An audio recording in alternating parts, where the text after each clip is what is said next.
Du remue-ménage dans le trio de tête et un vent de recyclage chez les suivants avec les départs de Buried, à peine débarqué, de The Social Network ou encore de Very Bad Cops. C'est le box-office de la semaine et ça commence tout de suite avec La Princesse de Montpensier. 3e la semaine dernière, le film en costume de Bertrand Tavernier manque de souffle et passe 9e.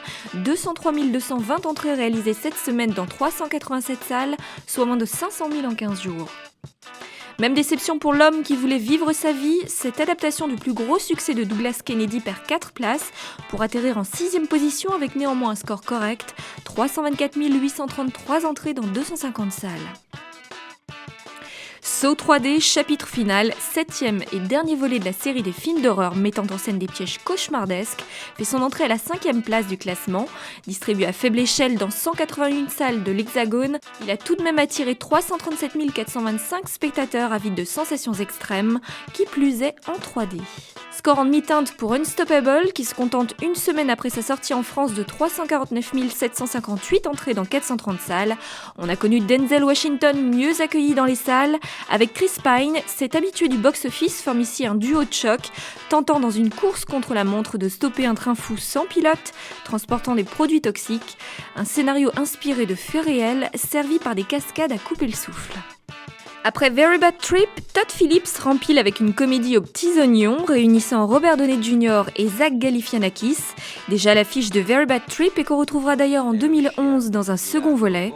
Le pitch, la rencontre de Peter Hyman, dont la femme va accoucher dans quelques jours, et d'Ethan Tremblay, un acteur en quête de reconnaissance et un brin déphasé. On pourrait y voir un remake à l'américaine de L'Emmerdeur. Dans cette comédie, tout repose sur le tandem formé par Robert Downey Jr. et Galifianakis et des dialogues savoureux, ponctués, il est vrai, par des gags un peu téléphonés. Si les petits mouchoirs quittent la tête du classement, sa fréquentation n'est que légèrement émoussée et permet à Guillaume Canet de réunir encore 721 077 spectateurs, soit plus de 4,3 millions depuis sa sortie. Le grand carton de la semaine revient à Potiche, la dernière comédie de François Ozon, avec Catherine Deneuve, Fabrice Lucchini et Gérard Depardieu entre autres. Un casting de choix au service d'une réjouissante fantaisie de boulevard qui démarre en trombe avec 875 112 entrées dans 440 salles.